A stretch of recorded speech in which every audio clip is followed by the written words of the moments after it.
So I've been asked this question a number of times. What is kind of more important in kind of weight order? Okay, so should I do cardio first, or should I do weights, or should I do weights and then cardio?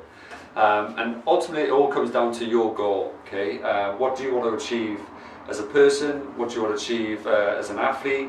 And kind of where are you heading, or where are you trying to head towards?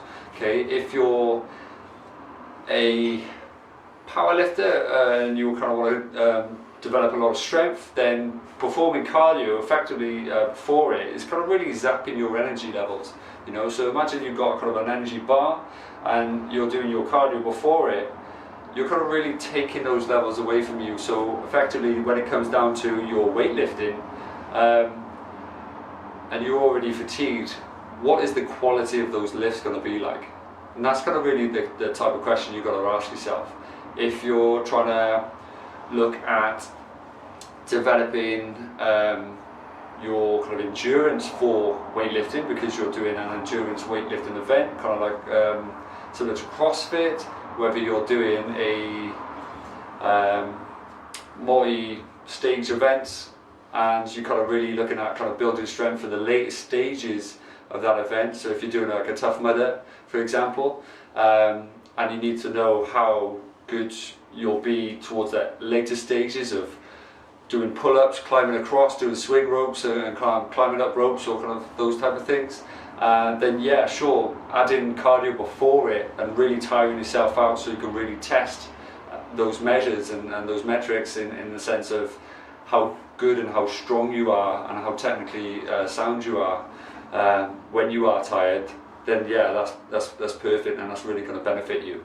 But also kind of turning it on the head, if you will, if you're an endurance athlete and you tend to get injured towards the later stages of your race, or you really struggle with injuries and so on. So you might want to do a kind of pre-fatigued strength-based session where you go out and you go for a run, and then after you run you come straight in the gym and you're literally kind of doing your strength-based exercises that are kind of going to get you stronger when you're already fatigued.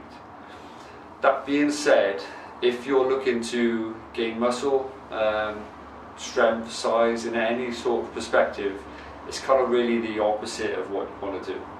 So if you're looking at kind of aerobic training, then yeah, it's going to benefit you. If you're looking at kind of an injury perspective and rejection perspective, then yeah, it's kind of really where you kind of want to go with your training. If you're looking to go into bodybuilding, hammering yourself on a half marathon before your strength sessions, it's kind of really going to negate those goals and kind of really slow your progress down.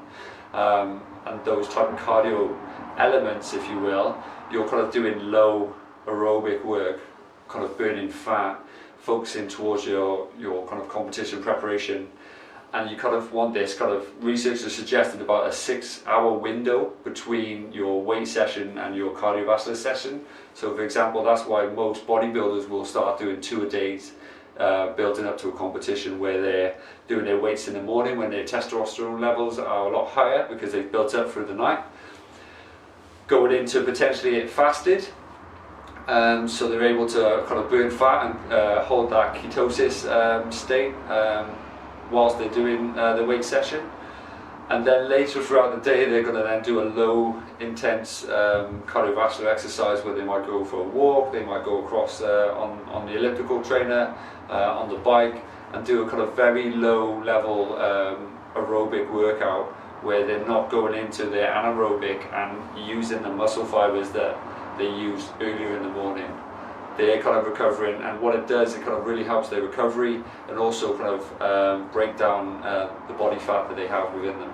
Okay, so my biggest suggestion is have a sit down and have a think of what your goal and outcome looks like, and then approach your training in that sense.